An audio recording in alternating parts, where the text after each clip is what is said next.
We are now diving into the solutions part of the day, so we will have a bit of a different approach to this.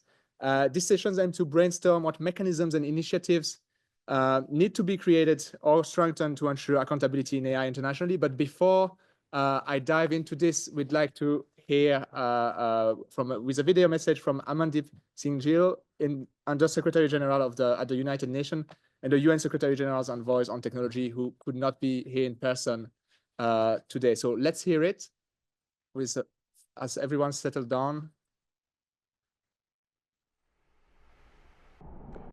Hello colleagues, greetings from New York. As the UN Secretary General's Envoy on Technology, I am honored to address you at the 6th Athens Roundtable on AI and the Rule of Law. While I regret not being able to join you in person at the OECD headquarters in Paris, I am grateful for the opportunity to share some thoughts with you today, and I congratulate you on the 6th edition. As you know, the United Nations recognizes the potential of artificial intelligence and the importance of guiding its development responsibly. We have been deeply engaged in the AI governance ecosystem.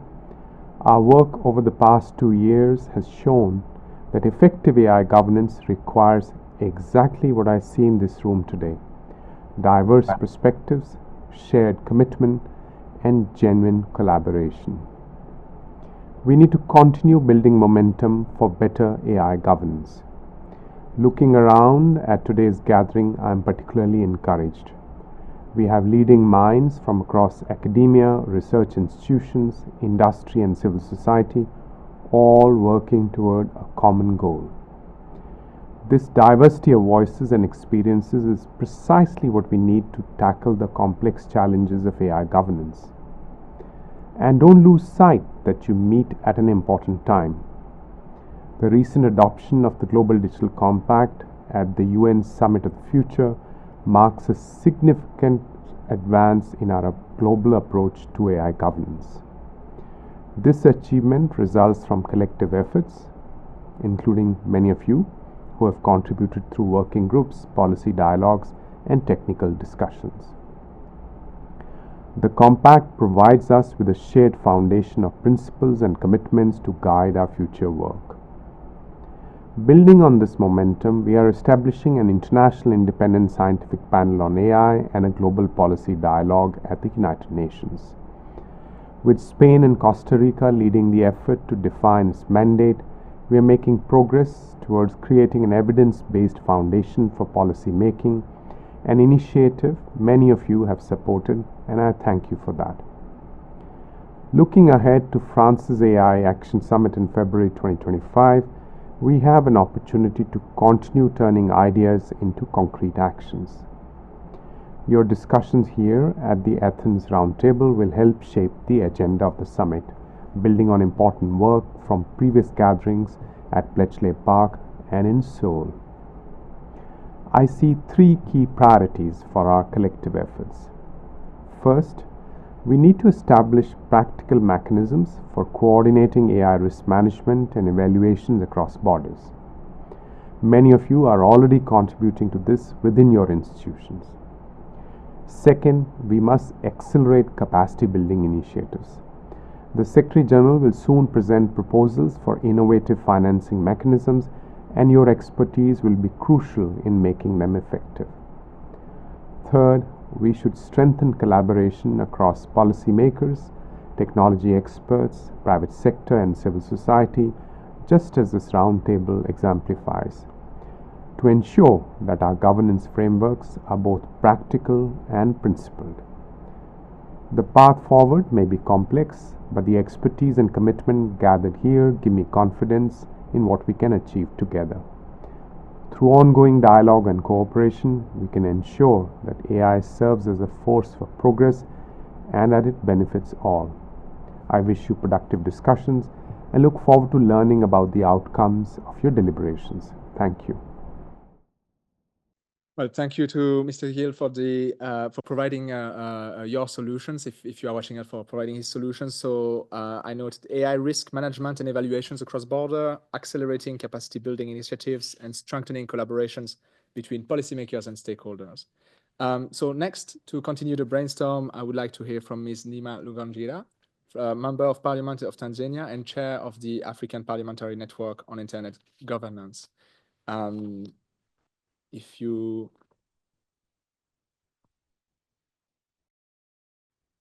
Good afternoon, everybody. As introduced, my name is Neema Lugangira, Member of Parliament in Tanzania and Chair of the African Parliamentary Network on Internet Governance. And I would like to start off by saying that I think we all agree and we see the importance and need for legislation for artificial intelligence. We all agree that there are great benefits for artificial intelligence, but at the same time, there are potentially great risks that need to be addressed. However, for that to happen, I go back to the point that Chloe made earlier this morning, the Secretary General for the French AI Action Summit, is that it's important to have everyone at the table. And if we're talking about legislation, definitely we need parliamentarians at the table. So I cannot echo enough the importance of getting parliamentarians to be part of these discussions. And in light of that, we have seen many countries in the global north having different types of AI regulations, AI acts, AI executive orders, AI summits. You know, if I take a good example, during the UK AI summit, there was a lot of feedback on the way in which there was lack of significant African presence at the UK AI summit. So I would like to bring that to their attention here to make sure that during the French AI Action Summit, we should try, and if we're truly talking about the inclusion, then we should make deliberate effort to making sure that there is representation from the global south, making sure that we have enough African countries represented as well as legislators. And one of the things that comes to mind that is often not spoken much about is the issue of data governance. Myself, coming from the African continent, we know very well that for AI to work and operate, you need data. And at the moment, Africa is the next best place in terms of, you know, the population, the potentials, etc., and the potential for AI to support us to accelerate our own sustainable development.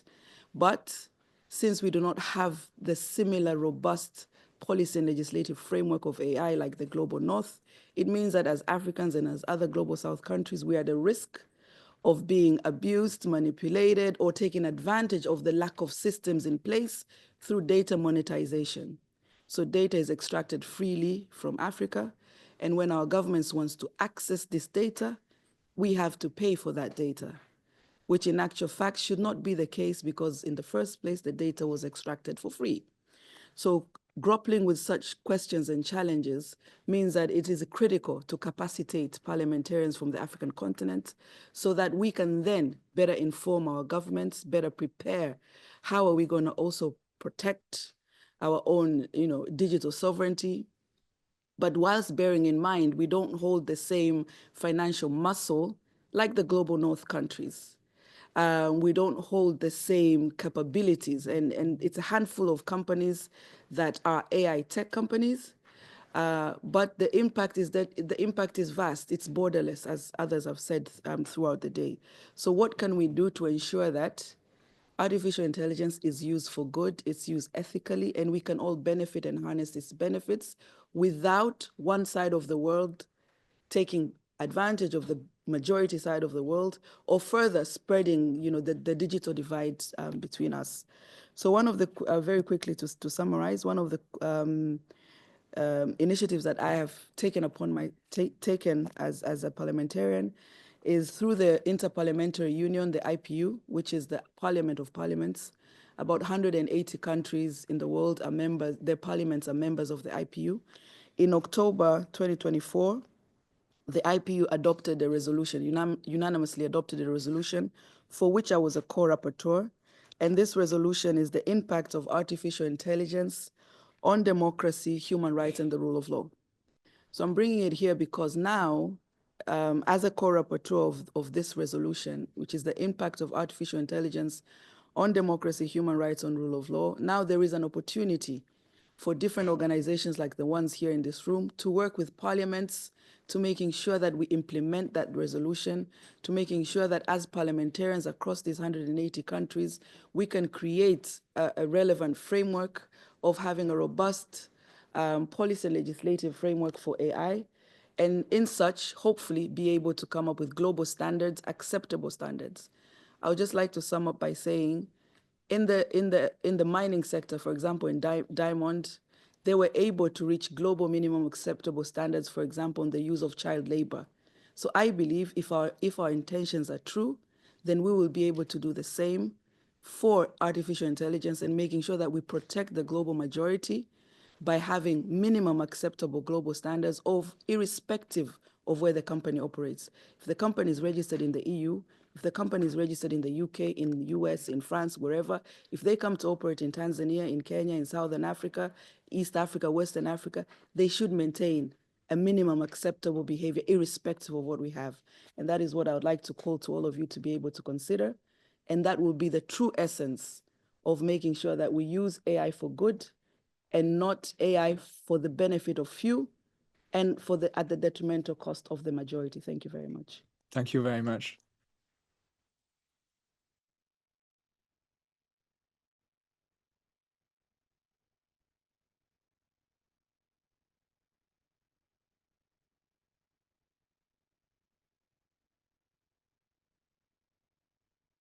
Thank you. And therefore also like the global minimum standards for the protection of the global majority. We're gonna hear next from the UK AI Safety Institute with Oliver Ilott, its director. What are the next steps to ensure AI safety and governance? You have 3 minutes. Thank you very much. Thank you very much. 3 minutes, and it's the post-lunch session, so I'm going to try and be rapid. So very briefly, as an introduction to the UK AI Safety Institute, we are part of the UK government. We're about 100 people, of which half are technical, so machine learning researchers, software engineers. We're a technical and empirical organization, and you should think of us as doing 3 things. 1, we do evaluations of frontier AI models, primarily focused on a set of national security adjacent risks. And we've been going for a year. In our first year, we've tested 16 models. 2, we push foundational research on AI safety. So we currently have a grants program that I think is still live. So if you'd like to apply applications in quickly, please. But we've also published a problem book of areas we'd like to do research on so we can collaborate directly with researchers. And 3, we support international efforts on AI safety, both through the international network of safety institutes, but also by collaborating directly, including on evaluations. So we've run joint testing exercises with the US Safety Institute and with Singapore. That's the UK Safety Institute. 3 things I wanted to put on the table for this discussion. First, there's been a bit of a theme potentially this morning in which we've spoken about the need to consolidate some of the different governance conversations taking place on AI. And I want to say that I feel a bit torn on this topic, because I really agree that the kind of push for having some interoperability of the conversations is desirable. But sometimes I feel like this push for consolidation comes from a desire for neatness. Like all of our governance conversations just became infected with AI in the last 2 years. Could we try and push it back into a box? And I think that that's just a pessimistic view of where AI capabilities are going to go. This is the least we are going to talk about AI for the rest of our lives, is my guess. And every governance conversation will end up being more focused on AI than it is today. And so whilst I kind of sympathize with the push to consolidate the governance conversations, I also wouldn't kind of over push in that direction. The key thing is to make these conversations talk to each other, because I imagine the volume of international conversation about AI increases from here. It doesn't go back into its box. Next point I wanted to put on the table. So Stephanie said something just before lunch about how having the right evidence feeds the right governance conversations. And I wanted to highlight 2 initiatives that we've been pushing from the UK Safety Institute. The first is the International AI Safety Report, which Yoshua Bengio chairs, for which we provide the Secretariat. That brings together 30 countries plus the UN and EU to try and provide a synthesis of the science of AI safety. And the second initiative I just wanted to highlight was a set of commitments, the Frontier AI Safety Commitments, which AI developers signed up to when they attended the summit in Seoul. And the reason I wanted to highlight that here is because it's a set of commitments to which you have signatories from Europe, North America, Asia, and the Middle East. And so it's the first time I think that we've seen AI developers from those different jurisdictions sharing their approaches to AI safety and coming together. So brief.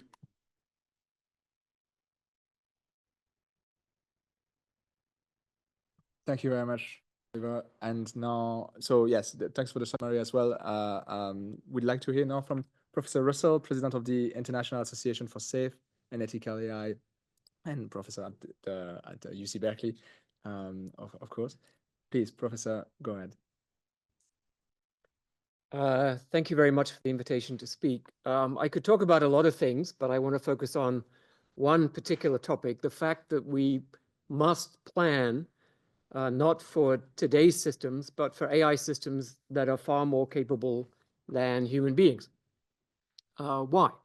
Well, first, that is the stated goal of most of the AI companies, and it seems naive to assume a priori that they will fail, especially when they are spending $200 billion a year, 10 times the Manhattan Project, 100 times the budget of the Large Hadron Collider. And that budget is increasing. And at the same time, the leaders of those companies, or at least some of them, estimate that if they succeed, the probability of human extinction is 10 to 30%. So I think we need to develop regulation based around a notion of guarantee, because otherwise we will have loopholes through which the AI systems will drive. So guarantees of what? I think it is possible to make AI systems that are provably safe and beneficial to humanity in a general sense, but I'm willing to wait for that. I think it's a little too ambitious for right now. And so instead, in concert with several other groups, including AI researchers from China, we've developed a concept we call behavioral red lines, which means demarcating specific unacceptable behaviors. Some of those already appear in existing safety frameworks, such as autonomous self-replication and bioweapons development. But the notion of behavioral red lines is somewhat different from the way they're thought about in safety frameworks, because it's a different type of regulation. Safety frameworks are currently voluntary, and my view is they have not worked. Just to quote Ollie's organization, the UK AI Safety Institute, all tested LLMs remain highly vulnerable to basic jailbreaks, and some will provide harmful outputs even without dedicated attempts to circumvent their safeguards. And recently, Apollo Research published a paper about their testing of O1, showing that it does replicate itself autonomously, in the process overwriting what it thought was a competing version of itself, and then lying about it when asked. So these are things that people have been warning about, and companies have been saying, yes, we'll make sure that that never happens, and now it's too late. Liability is also of limited use. Companies like Microsoft, for example, limit total recovery from liability lawsuits to, anyone know the number? $5. So don't waste your time trying to sue for damages. And of course, liability for human extinction has no effect whatsoever as a deterrent. So as Benjamin Prudhomme noted earlier, we must have ex-ante rules. Rules where the onus is on the developer to prove to regulators that their systems will not cross those red lines. Another point that was made this morning was that we need technically feasible obligations, that it's unreasonable to impose obligations that are not technically feasible. That sounds very sensible, but it is false. Imagine if early nuclear operators had said, well, We don't know how to stop our nuclear power stations from exploding. It's technologically infeasible, and so you can't require it. Would we accept that? Would we say, fine, put your nuclear power station, and if we lose London or Paris or Moscow, it's all part of technological progress? No, I don't think that would be a reasonable government response. And it is possible to comply simply by not deploying dangerous systems. Proceed when you can proceed safely. And it's probable, in my view, that the AI industry has followed a technology path that simply cannot lead to safe systems. In other words, it's a dead end. Just like breeding giant birds to carry human passengers would be a dead end from the point of view of aviation safety. These ex-ante requirements have enormously improved safety in many areas. In nuclear power, by a factor of 1,000, in aviation by a factor of 100, in buildings, elevators, food. And making AI safe is even more important than all of these. Thank you. Thank you very much. So I take from this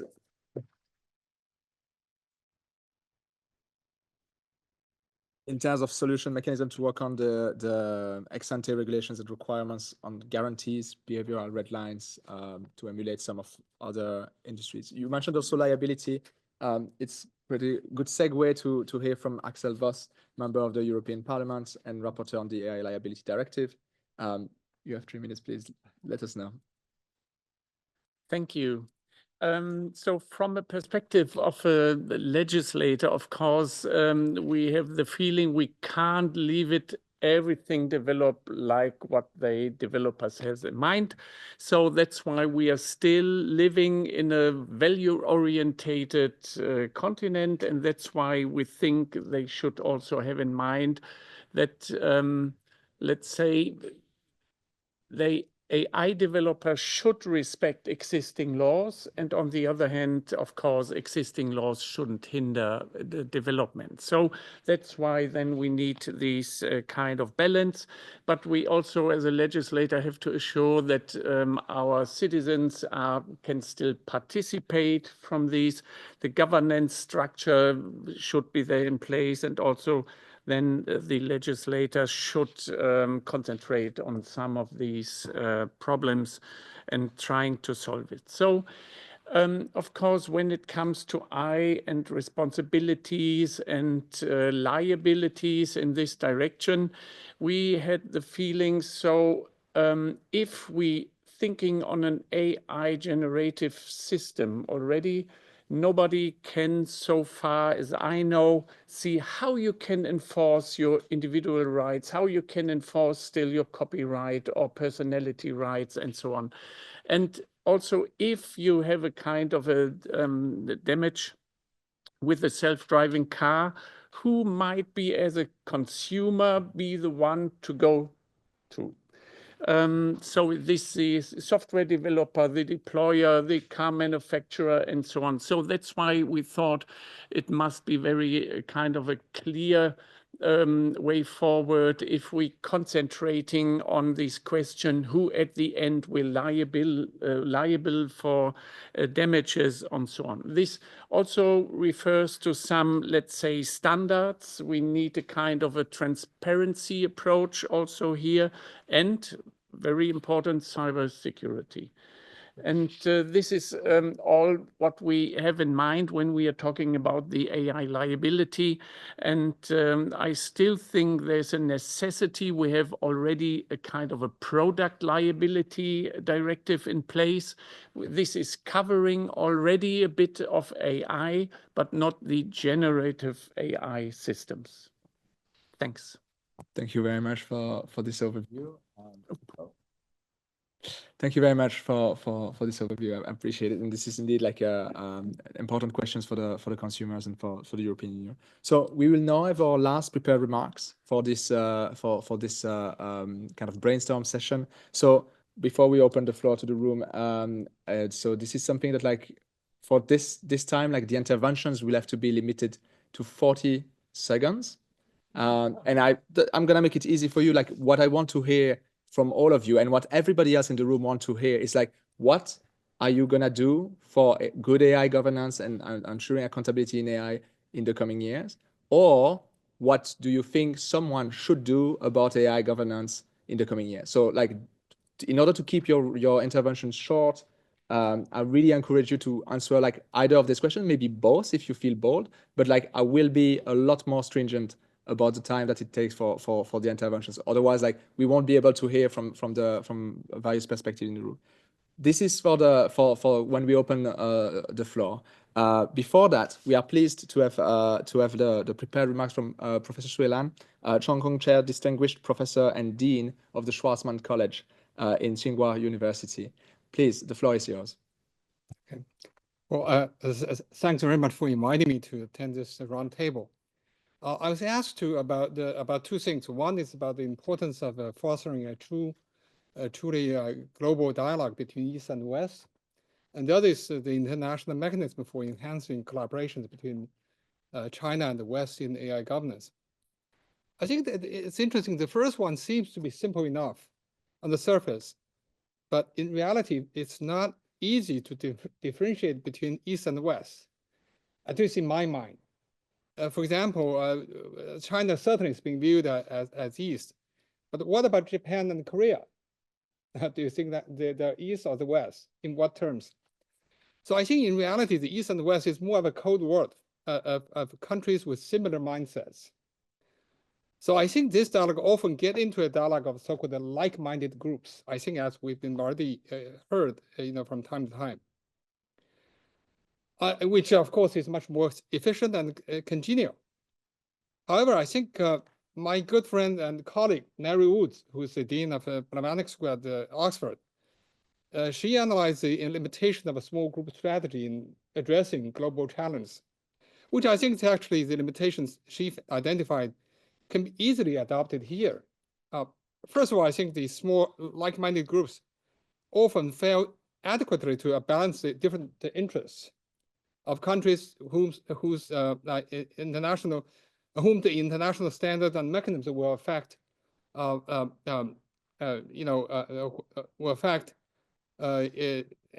will not be taken care of.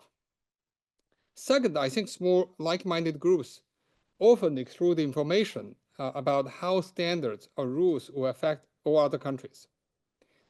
And of course, a final limitation to coalitions of the willing is that they short-circuit the process of really getting the buy-ins from those who are not in the group. So given the scope of challenge we face, I think I really support and applaud the effort of the Athens Roundtable to foster true global dialogue among different groups, with groups with diverse values and interests, or maybe we can call this a group of not like-minded, so that we can truly build an inclusive and effective global governance system in the long run. Ultimately, an AI governance is a global public good that has to be built by everybody and shared by everybody. The second issue is a mechanism to enhance collaboration between China and the West in AI governance. I think first, I think we need to encourage and, of course, work better in promoting collaborations and exchange between Chinese and West academics and civil societies on AI governance. China has an active communities working on these issues, and I think they are very similar to the discussion we have here. People do not have the same ideas. People have debated, very intensively, and they also have, very, very different views. So I think that there are also various platforms. I think many of you may have attended in, like the Shanghai World AI Conference. So I think we should really promote that further. I think at the same time, I think we should also try to promote official engagement through events such as the AI Action Summit. I think Chinese government agencies have worked actively on AI governance and is willing to learn from the international colleagues. At the same time, for this engagement to be effective, I think one might need to be mindful of the institutional contextual differences and find ways to accommodate. And one example I personally, sort of experienced is that actually the most recent AI Safety Research Institute work conference in San Francisco, which actually requires a national research institute on AI safety. Unfortunately, China has many research institutes with capabilities of doing, all kind of AI safety work. So it's very hard to identify one institute. So I think that actually we worked together and created a network, and that still was not recognized by the organizers of the conference. So I attended in person, in the San Francisco meeting and learned a great deal. But I hope that our, the institution can be well represented. So I think those kind of differences in terms of institutional setup, in terms of contextual differences, I think that can be recognized so that actually we can have a better, more inclusive global system. Thank you. Thank you very much. All right, as I flagged, like for the interventions today, we will open the floor for sure. But like for this afternoon session, we really want concretely, your intervention can only be answering one of two questions. Like, what do you think XYZ should be doing differently, or doing more of, less of, whatever? And or if you'd like, you can say like, what do you intend to be doing for improving AI accountability and AI governance in the coming year? This is gonna be only for like 40 seconds maximum. I will be interrupting you. I'm sorry. This is just like, I'm happy to take the awkwardness of this away straight away. Like the other option was to lock the door until we find a solution. So this is really like, we're gonna have to hear quite a few people today. Keep your key messages in mind. Make sure that like we are actually like progressing today. The score in terms of confidence in AI governance is still at 82%. By the end of this session, we would love to have like actually brought up some very concrete things that we're gonna be doing to make sure that like we are actually progressing. Like we have heard like there are 6 entities, I think, worldwide currently racing towards artificial general intelligence with various level of concern about it. We probably need to do something. There are already like tremendous systemic risks and accident and harms that are being like unleashed on society. So maybe we can provide quite a bit. So as an example, we could say like, I start speaking, and in 30 seconds I would have to describe, I think the future society should be doing like a new report on X, Y, or Z. This is the kind of thing that you can say, like throw some stuff at like all these organizations around the room. There are already some of you doing quite a lot, but please, we're gonna get much more concrete today. So I see the gentleman over there at raise this placard. Yes, you the first. No, yes, you indeed. So we're gonna start with you. You have 30 seconds. Wow. Yes, it's gonna be 40 because I said 30, right? I just wanted to say, I think one thing that we should all do is be more realistic about what is possible. Given the technical guidance that we've gotten from technical people, like it's very unlikely, anybody who knows anything about multilateralism, it's very unlikely that we're going to have comprehensive global governance of AI in time to stay in front of the technology. And so we got to be much more focused on what we can do. I think we've heard the last intervention underscores how much geopolitics is still going on in the background, and we pretend like everybody's acting in good faith, working towards the same agenda, and actually there's a technical arms race going on in the backdrop that makes it harder to come up with real global governance.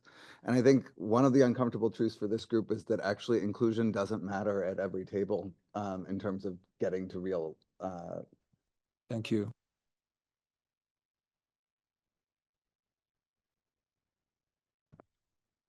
So like, thank you. So I think like in terms of the concrete takeaway for this one, could you repeat it in 10 seconds? I'd like more realism and less naivete about the scope of the global governance agenda that is possible in the next, say, 18 months. Perfect. I appreciate that. Thank you. We have Yanis Asel. You had also raised your placard last time. Yeah. Go for it in 30 seconds. Yes, so I'm Greek. I have to talk about Greek democracy, but I think that there is a big gap in what we describe as democracy and what we describe as governance. The gap is that we see lots of research coming out that it's over the internet training. These are models that come from users that they don't belong to an organization. I think that governance there is the biggest challenge as well. So what I would propose is instead of like it may be easier to govern a company rather than governing like a set of users that are spread all around. So what I would propose is to shift the discussion into more realistic outcomes.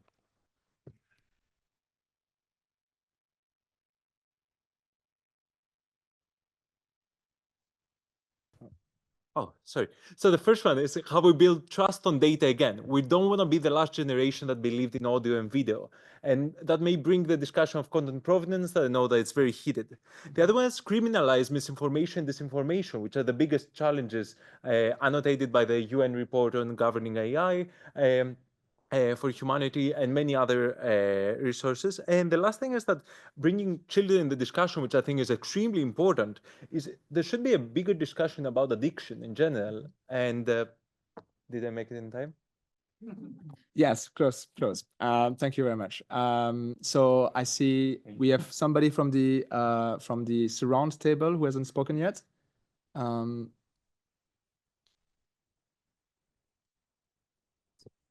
Yeah, I'm Konrad from the Simon Institute in Geneva. And I think we should be fostering more dialogue between the US and China via proxies, probably, because there is a bit going on at various levels, military levels, academic levels, but these administrations are huge bodies. And as Ollie said, we will talk about AI ever more.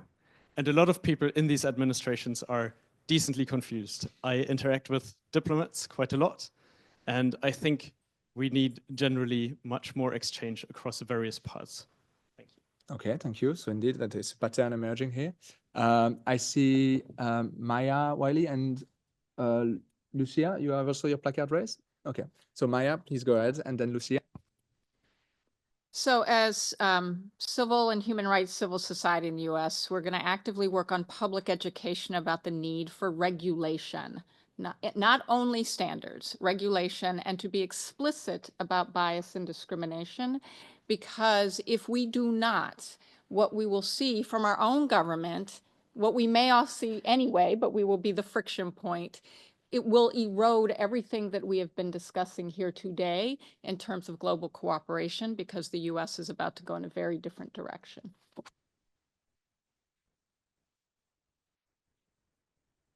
It's okay. So thank you. So as the AI office, we are preparing for our role of regulator of general purpose AI models. And I think governments should try to step up their technical capability for doing so. As you know, we are preparing this code of practice, which will be published, which will be finalized by April next year. It will be a guiding document for the model providers to demonstrate compliance with the AI Act, but mostly I think will be a way for companies to formulate commitments towards the compliance with certain obligations. And in doing that, that will increase accountability, I think, of the companies as well. So I think the code of practice will be a very important step. Thank you. Thank you very much. I see Seb Krier from Google DeepMind. Like, what do we do about AI governance content? I'll try to be quick. No extra reports, but I think we should have, we've seen more publication of responsible scaling policies recently. So I think more work on standardizing them and getting a better sense of what these, frontier safety policies should look like. What is the kind of North Star here? More work on specifying the threat models and relevant thresholds. I think a lot of these remain somewhat underspecified. And I think mutual recognition mechanisms or other mechanisms to reduce duplication and clarifying the kind of role of different ACs across the world, for example, would also be helpful. Thank you. Thank you very much. In the surround table, anyone has a hand raised who hasn't spoken yet? Marco?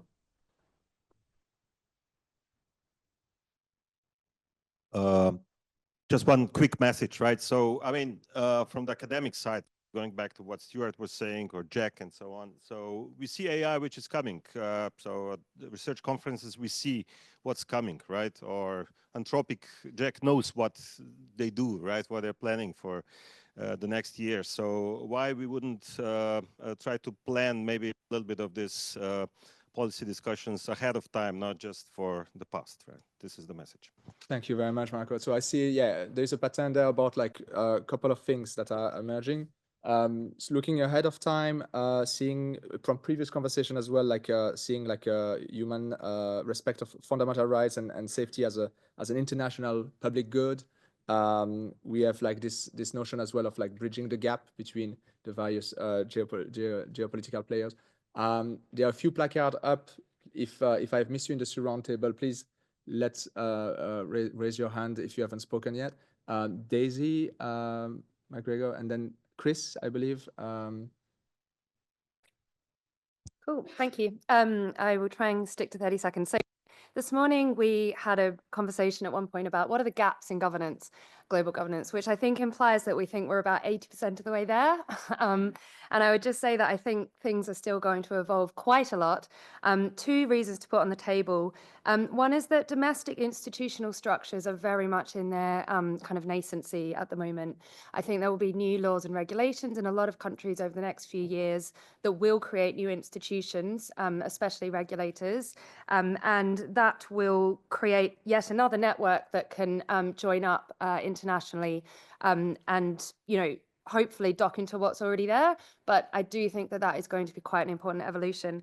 The other thing I'd just point out is that sitting in government in my kind of day-to-day, national security does feature kind of more, I would say, than what it does in these, you know, conversations often when we all come together. And I think as capabilities increase, just taking account of national security angles is going to be quite important as we think about global governance. And so I just wanted to highlight that.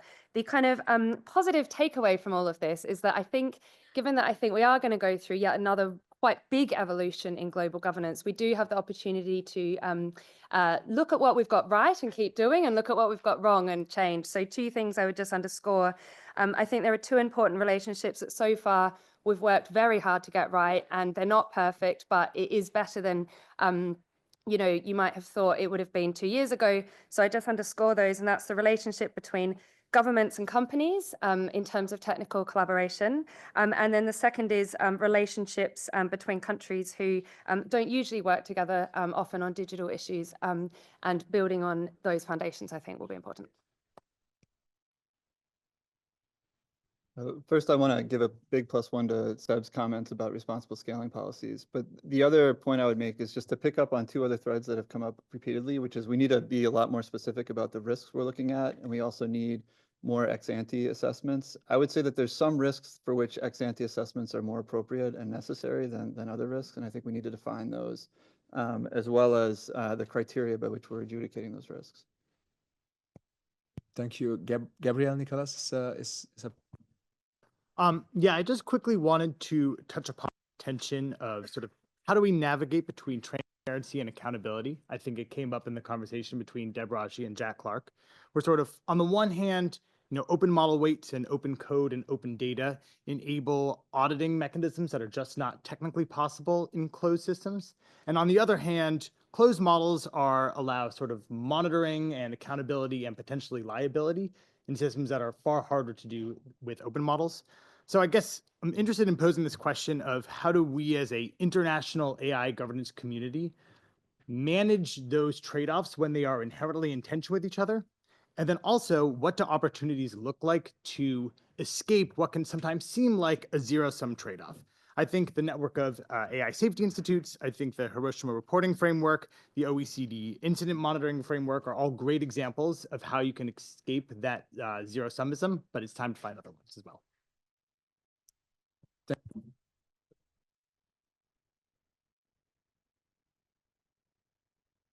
Thank you very much. The most effective ways as respect to govern AI will be like regulation as well as auditing and assessment framework. Other like technical standards or international agreement is not seen as the most effective way. Just so you know as well. We have also, in terms of bridging the East-West divide that Stuart mentioned, like the online audience seems to indicate that like the United Nations is best place for this. So we'll see what this leads to. We have a few more people. I think Martin Ulin, then Brian Say, and Ima Bello. Thank you, Nicola. Yes, I would like to also add that we should embrace informal multi-stakeholder coordination networks on the practitioner level for risk reduction and agility. And we should be creative when thinking how we finance those, as connective tissue needs to, blood pumping through it to serve the purpose of closing this coordination link between institutions that were created before and those who were created after the AI revolution, which I think is also something that I'm observing in the room today in the interaction.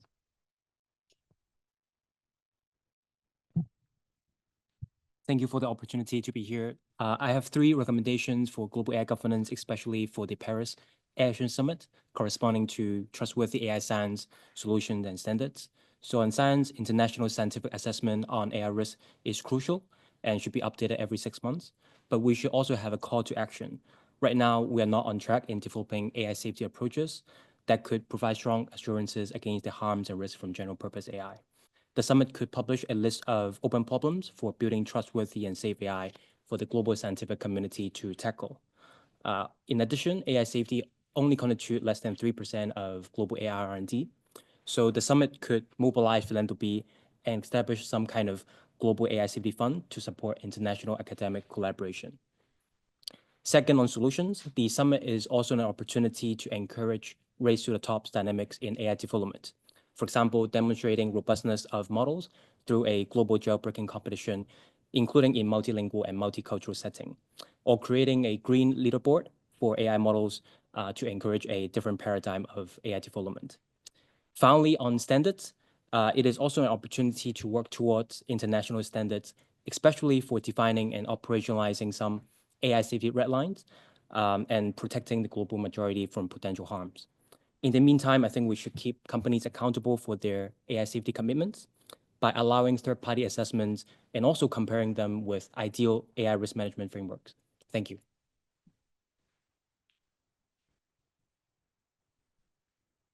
My name is Mark Raffel. I've stolen Ima's placard and sneaked in illegally from the Roundtable. Apologies for that. Now, I wanted to pick up on something that Professor Xi said from Tsinghua University around what the differences between the West and the East.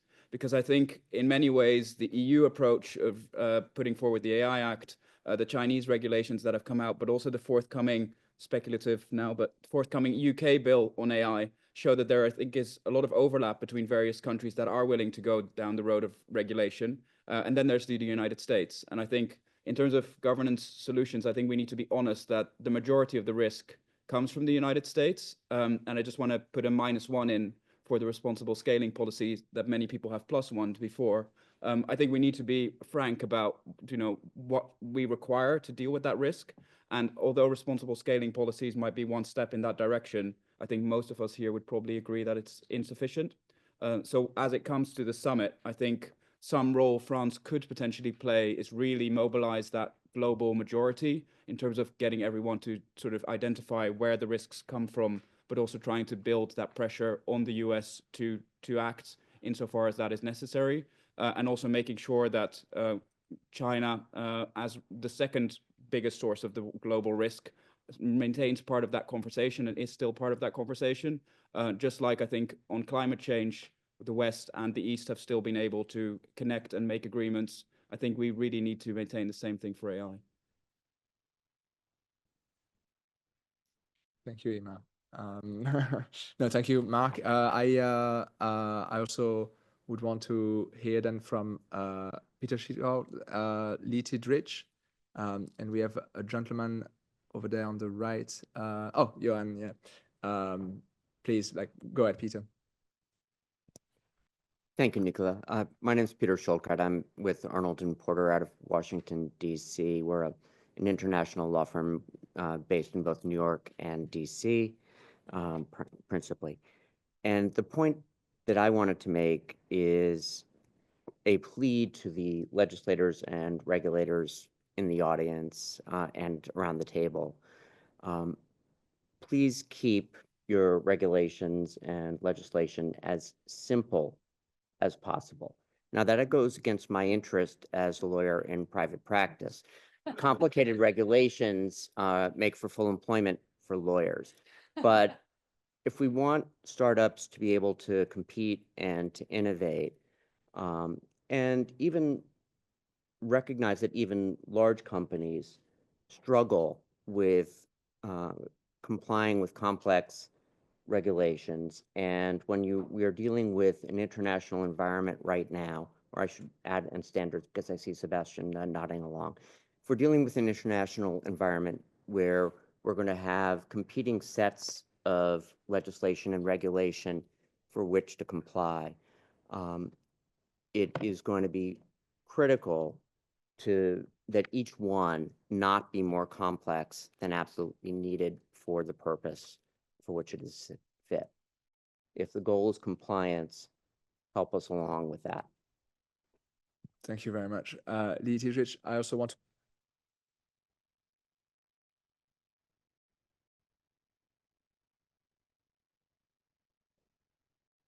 I'll keep it really short. I want to come back to the point that Noza raised earlier today, and something that hopefully we can all agree upon is the need to focus on developing measurement and standard techniques. We talk about laws, we talk about regulations, but if we focus on measurements, we focus on standards, which is grounded in science, that can inform how regulations are adopted. And where we are today, and it's come up in this conversation, different jurisdictions have taken different approaches to regulation. I'm not expressing a view as to what's right, what's wrong, but it's a reality. And I think it was said earlier that we're just going to have different regulatory approaches. But if we can agree upon the science, then it provides a unified foundation for countries to decide how they're going to adopt regulation, and it will ease compliance because companies would be complying with the same standard across jurisdiction, and we'd have that global interoperability. And to pick up on some of the points that were raised earlier today about the courts, first of all, litigation is very intense, time intensive, it's very expensive. Having standards and measurement techniques in place will also help when we get to litigation in those types of cases. Thank you very much. Go ahead, Johan. Thank you, Nicola. It has been stressed before, but my key message was to put the emphasis again on the need to have high quality benchmark and to work very much on this. We need to go beyond MMLU, GPQA, and we need to have benchmarks that go on frontier problem. So on how agentic models will impact the real world, for example. So that's the key message, is that as part of the AI safety network, France is doing his work on this, and we are in the process of putting together our safety institute. And basically, we want to ensure that we have the national capability to understand how this model works, understand how they behave in a given task. I think an interesting question for this group will be like, how much does it cost to develop high quality benchmarks as a whole, as a governance process? And maybe last but not least, we also need to bring the issue of the energy consumption of these models on the table as part of the trustworthiness debate, because without this aspect, there won't be any planet to deploy our AI systems. So we need to keep that in mind. And I haven't heard about global warming yet in this discussion we had this morning and this afternoon. Thank you very much. So I think next we will hear from the gentleman in the roundtable here. Please introduce yourself. And afterwards, the gentleman has when the... Thank you. My name is Abdurrahman Habib. Hello? Yes. My name is Abdurrahman Habib from Saudi Data and AI Authority. I just want to highlight 2 points. First, we heard a lot of good works from Safety Institute, the EU AI Act, and many others. But remember, all these advancement coming from a very specific closed groups. And even if other countries wanted to participate, there's no way now today to participate or apply for them. So in order to be inclusive and have these standards across international, I need to include as many countries as possible. And I believe technology is the way to regulate technology. So if we want to regulate AI, we need also to move faster and put most of our work and assessment and test and evaluations in leaderboards and in publicly available repositories. So other countries, even if they cannot participate or cannot be in the room today, they would be able to understand and maybe work on that area. Thank you.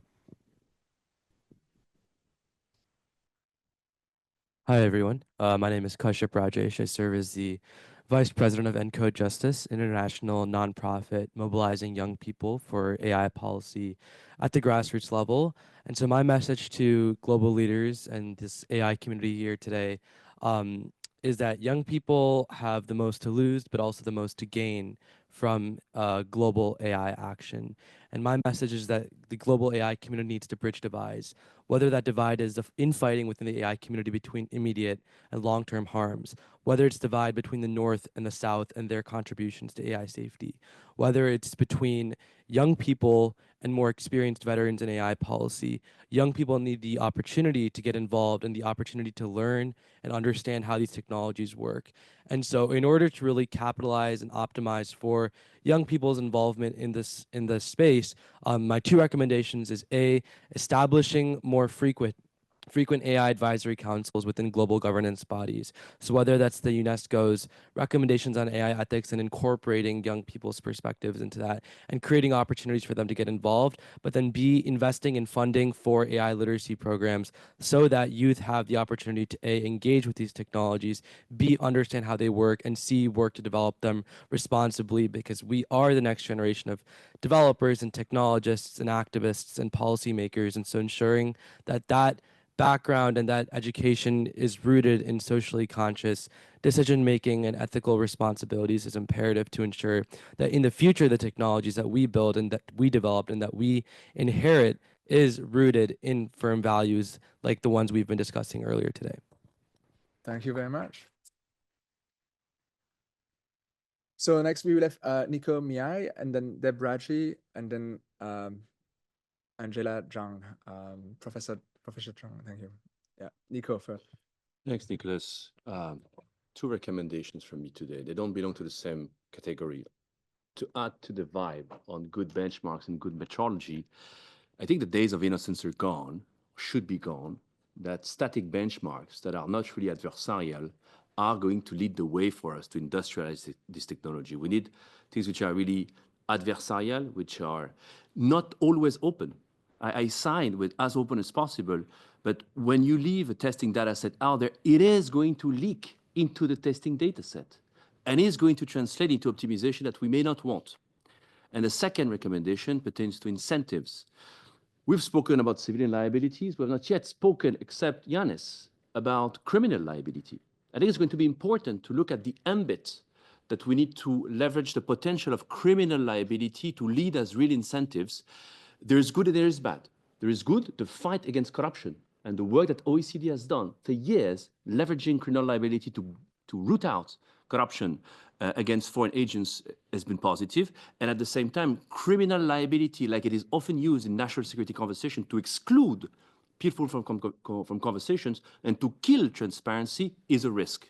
So that's why I'm in favor of a study looking at how we can leverage positively for the outcomes we so desire the potential of criminal liability next to civilian liability. Thank you. Yeah, so I actually have a very quick comment and then two questions for the based off of the provocation. So one, I just want to plus one Axel Voss's comments on product liability and appreciating that lens in the EU AI Act. I think thinking through the ways in which new regulation, new law can intersect with existing regulation is very important. An example is the synthetic media issue of generated content and how it proliferates on online platforms. How does the governance of that relate to platform governance? We have the Digital Services Act. How are they thinking about these issues? Someone had mentioned earlier GDPR and privacy laws. Maya had mentioned civil rights law and the limitations of civil rights law. So how are we thinking about the existing legal infrastructure that we've worked really hard to build, especially as it relates to, some of the platforms on which some of this content is disseminated and how it impacts people's lives. How does that law intersect with regulation to control the model producing this generated content? So I think that's something to reflect on, and I appreciate that intervention. And then I have two questions. One is to Stuart around, do you have specific examples of the type of red lines you're talking about? And is there, what do you see as the evidence for those existential risks that you're articulating? And then my second question is maybe to a range of folks in the room that have mentioned global governance. We're in a year which, Maya had kind of alluded to this. We're dealing with this in the US, but there's been widespread voting against the incumbency government across multiple nations. What does it mean to have stable global governance of AI in a world in which the national administration has gone through, massive changes across multiple nations? We don't necessarily have the same EU Commission that we did a year ago. In the US, we're dealing with a very different political environment. So what does that mean to have, stable international governance structures for AI in a world that is constantly changing politically? Yeah, I'll end it there. And I'm curious if they have the opportunity to respond or if we. For sure, yeah. Professor Russell, would you like to reply to this? That would be. Sure, yeah. So the Beijing statement from the International Dialogue on AI Safety has 5 red lines, and they include things like autonomous self-replication, assisting people with bioweapon development, breaking into other computer systems, and so on. The World Economic Forum AI Council is developing a longer list and analyzing why some of them might not be suitable as red lines. So I think they do need to represent serious risks, and ideally they should be relatively clearly defined what it means to cross that line. On your other question, what would be evidence for existential risk? I hear this question a lot as if I'm somehow supposed to produce examples of previous extinctions of the human race. And like, okay, yeah, 9 times out of 10, when we previously developed super intelligent AI, we went extinct. And so there's a 90% chance of extinction. No, this is absurd. There aren't any examples of less intelligent species than us making us go extinct, but there are millions of examples of us making less intelligent species go extinct. So it's sort of 1 million to 0. So I think that's fairly convincing. But another way of asking it is, how do you propose to maintain power forever over entities more powerful than ourselves? So I think really the burden is on the shoe is on the other foot, right? What is your proposal for maintaining power over more powerful AI systems forever? If you don't have one, then don't build them.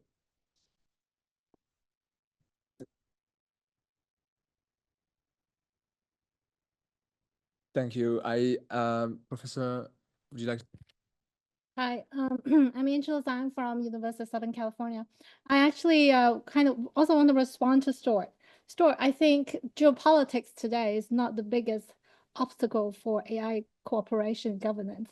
If we think back during Cold War, the United States and Soviet Union were able to reach deals on nuclear arms control because there is a consensus that this thing can kill us. But now, the reality is the governments are reluctant to cooperate because they disagree. There's a lack of consensus of the possibility of an existential risk. So I think in order for this community to really, work together and cooperate, we need to find more convincing evidence, more persuasive evidence to convince our governments that this thing can kill us. Only one side has doubt. Only one of those 2 countries. Really? Espouses doubt. Really? Yeah. The U.S. is very clear that it's the existential. I said only one of those 2 countries ever espouses any doubt about whether or not there's an existential risk. The United States government has been very clear that they see an existential risk. My experience with Chinese interlocutors is they see the existential risk as attaching to U.S. technology and therefore a U.S. responsibility at this stage. Whether that's an accurate representation of technology the state of technology.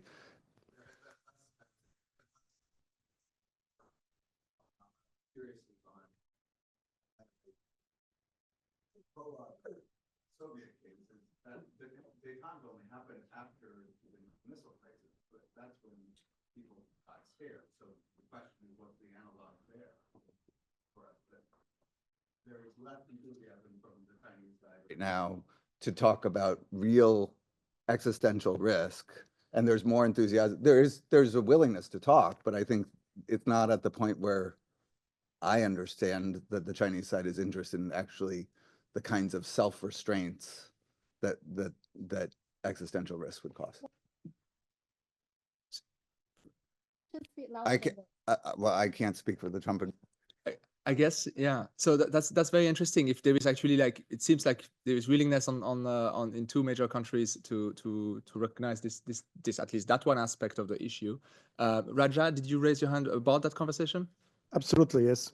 I think the issue is not so much to agree or not on the existence of existential risk or its possibility. The question is how to address the current risks that we are all facing. Because if we don't address those, then we will not be here to address the existential risk, if I may say so, because the current risks are also existential. And for example, democracy is at risk.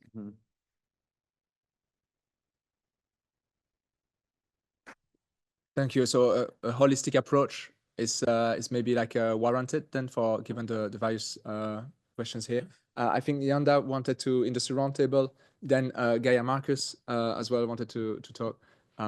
Yeah, let's go with that. Yes, thank you. I think I'll follow up on that very nicely to make a plea to please can we stay practical. I think the the next steps have to be very practical. There are plenty of existing known risks and known harms and people indeed who are suffering right now and generations who are growing up in ways that we might not want them to grow up. So, that's a risk that can be built on. So can we please not allow also the issue to become overcomplicated? I think that is a strategy to overcomplicate the issue, to forget that we are talking about businesses. And we really are talking about businesses and business law, and there are plenty of tools that we have in our toolbox to use, and we should not allow the issue to become so big and so complicated that it cannot be regulated, that we end up in a situation like climate change. Okay. So I'd say, please, can we stay practical? We absolutely need to aim for global standards. And again, you won't be surprised to hear me say, please, can we start with children? Because that is where we have a huge amount of consensus, and that is where we have also not only a consensus that we should do something, but a higher bar that we can build on. So we can start there as we have with many other issues in the past and build from there. Thank you. Yeah, thank you. Gaia, sorry, like we're gonna be. Thank you. Sorry, Gaia will come in. Karine in the roundtable, then Brando Benifei, and Jack Clark. We have Noza Bujema, Sebastian, Yurai, and then Jacob, who has been waiting, I think, for the whole session. I apologize. Yeah, the mic. Sorry, on the inheritance that we're leaving for our children and young people, systemic risks, mass labor displacement, over-reliance on health tech or ed tech that then fails are very much national security and stability risks, especially as models are built into the fabric of our societies. Independent institutes and researchers can support a focus on systemic and societal risk, but we need access to data and models. I think the ACs can maybe help as a steward for this information, but we have to accept that voluntary commitments from a handful of frontier model companies are neither sufficient nor meaningful. We need to hard rules that establish a clear duty to the public. Multilateral fora such as the OECD and the AI Action Summits must be oriented to securing international acknowledgement that foundational model governance will require international collaboration underpinned by national legislation and well-funded regulators with both ex ante and please post-deployment powers. These are socio-technical technologies. We need to know what happens once they hit the real world. Thank you so much. Karine, Jonathan, can you bring the mic to Karine?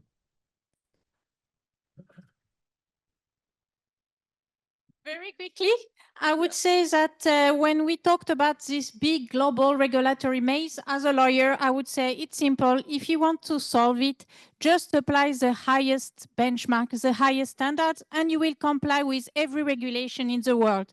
I would also say that one solution would be to have no interoperability without value alignment in order to avoid a race to the bottom. When we talk about, oh, there is difficulty for states to get benchmarks, well, maybe for that you would have to have benchmark based on science. You could fund better your public universities who do research and who would have a say in this. Most importantly, with regard to the global south, global north, it might be provocative, but I would say that it might be the time to stop with the division between the global south and the global north, because we are all facing the same risks, and it just creates an unnecessary divide. For that, I would say for the African country, they do have the Malabo Convention, but it doesn't provide algorithmic transparency. One solution is the Council of Europe Convention 108+, which does provide for algorithmic transparency and which is open to all. We have the Council of Europe Convention on AI. No African states participated into the negotiation.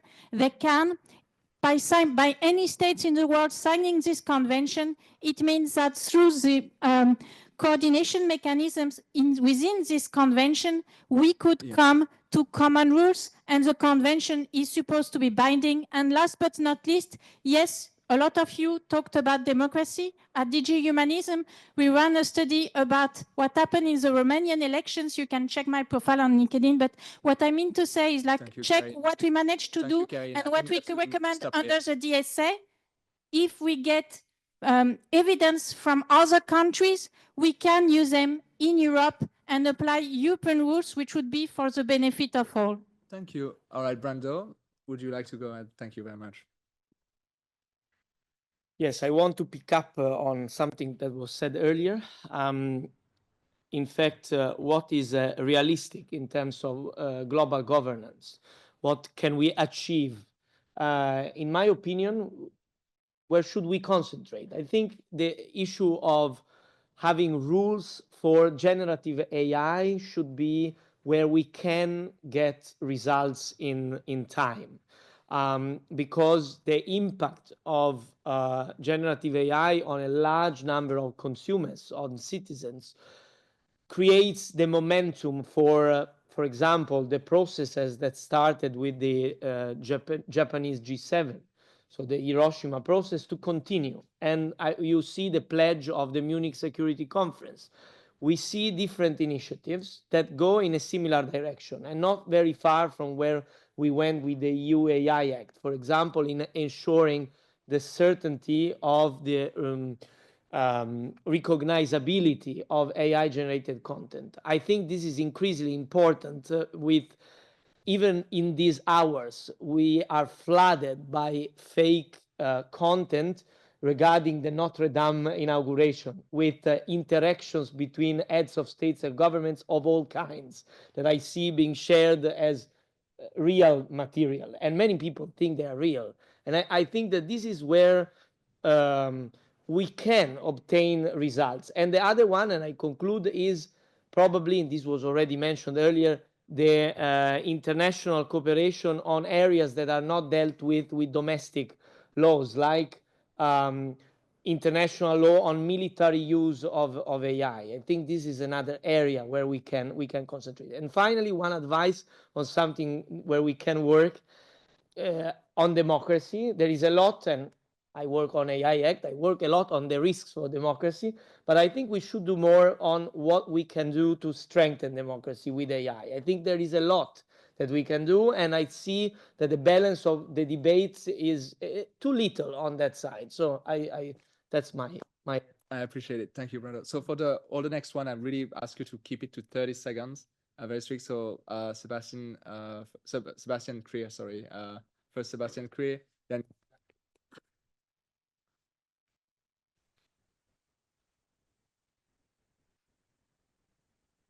I'll be very good here too. I think I really want to kind of push back against this notion that, oh, we should focus on existing risks because the future risks are in the future, or, I think there's plenty of scope to address a lot of different types of risk with different types of laws, with this anti-discrimination law, national security laws, and so on.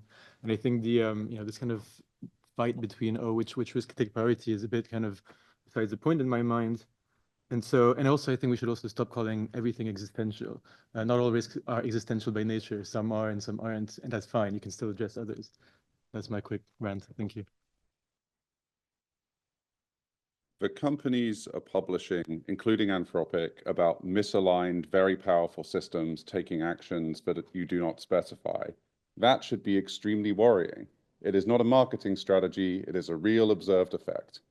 People like Stuart should take the evidence that we publish and work to broaden and strengthen the academic conversation to destigmatize this issue. And governments should prepare for the very real possibility of extremely rapid technological change, which could come with great risk. Thank you very much. Noza? Thank you. Here I would like also to really ask the community to make a place to the computational AI governance. Meaning when, since this morning we discuss about benchmark, not benchmark, technical measurement, etc. But I would like here to also to stress the fact that when we talk about benchmark, most of the time, benchmark are done against, in fact, performance criteria. And in our, topic and scope, when we are talking about risk or trust, performance is different from trust. Meaning, if I take, let's say, by really big hazard search, for example, we benchmark it against, for example, the most known performance measure, recall and precision. It's not a measure of trust because you can have performant algorithm, AI or Gen AI algorithm, which is not trustworthy, and vice versa. We can have trustworthy, meaning transparent, interpretable, with documentation, with everything, and it is not performant. So we need to be really aligned on what to do in case of benchmark. It is very important for the success. And from my previous experience in medical and healthcare industry, in fact, you need to know what are the drug side effects. It's like, for algorithm, you need to know the side effects.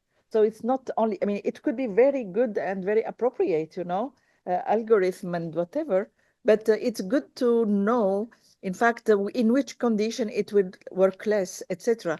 And transparency, most importantly, it's not about open source. It's not about documentation, because you can have documentation and maybe check the box, I'm compliant with transparency, but it is not sufficient to avoid risk having a documentation, okay?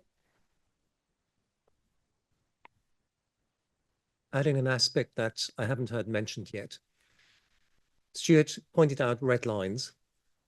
If and when an AI system crosses a red line, the first instance that someone will spot it will most probably be an engineer sitting at a screen somewhere in an office, looking at the results of the latest training run and realizing, oh, something fundamental has happened here. And we can and should rely more on individual engineers as a first line of defense to take the appropriate action, to be prepared for that moment, which will probably be the most significant moment of their research career. That could mean whistleblowing provisions. It could mean developing a professional ethos that we have for other professions, but do not have in the same way for AI engineers. And it could also mean asking the question, do we let just anyone experiment on these systems? Or do we have certain requirements as we do for doctors, for bridge building engineers and other professions? Thank you. Thank you. So Joella Chorba, if you like, just flagging though that like the figure, the score is now at 87% instead of the 81% that we were at earlier. Yeah, hopefully we will improve it. Yeah. So what can be done? Back to your initial questions. For the future society, I recommend that you engage with us in between the annual roundtables. We had this great experience with the reflection group on large models with European policymakers. We can think maybe of something similar, ongoing work, and keep your focus on interaction between software and law, as this is unique and this is a good niche to follow. Many questions to be answered there as previously discussed. Also, make sure the outputs from the work, from the ongoing work, reaches the international fora. I understand you have been behind the initiative of the Global Policy.ai, bringing international organizations together. It was also your initiative, I understand. Yes, but you were part of it, I believe, yes. And of course, OECD, I know this. What I want to say is that this is the Global Policy.ai at OECD is a unique opportunity to communicate with international organizations as they have been brought together. For the developers and providers, one recommendation, please enable independent peer review of things you present and you publish. It will help us remain focused and more concrete in our discussions.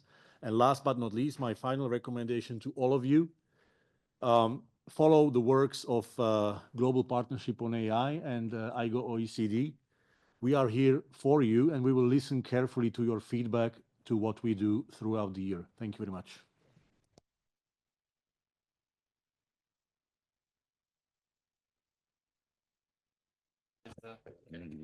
Hello everyone, my name is Jacob and I'm Director of Science and Tech Policy at the Tony Blair Institute.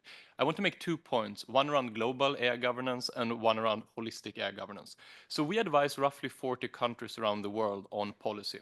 And I can tell you that the priorities of political leaders, AI governance is behind AI implementation, AI to growth, and AI to public services in all of those countries. That means that even if there might be theoretical debates around long-term or short-term risk, even from a practical strategic communication perspective, we should really in this room build broad coalitions for robust governments to raise just the need for governance on the political agenda. So I think that's number one.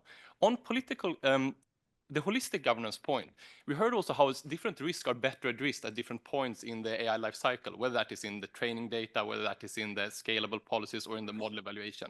And I think that there's good work done in each of these instances. For example, model evals at the ACES is super important, as is the more human rights and use case or product legislation centered testing evaluation. But what is missing right now is information flow between these different intervention points. So if there's one thing government can do is to make sure that the information that is gathered through these different methods, whether they are technical evals, process audits, or others, are flowing to the right actors so they can make useful decisions with them. For example, downstream developers need, just as downstream regulators, the information that the ACES are gathering about model capabilities and limitations. So I think facilitating those information flows is a super important constructive point that can be done for good governance.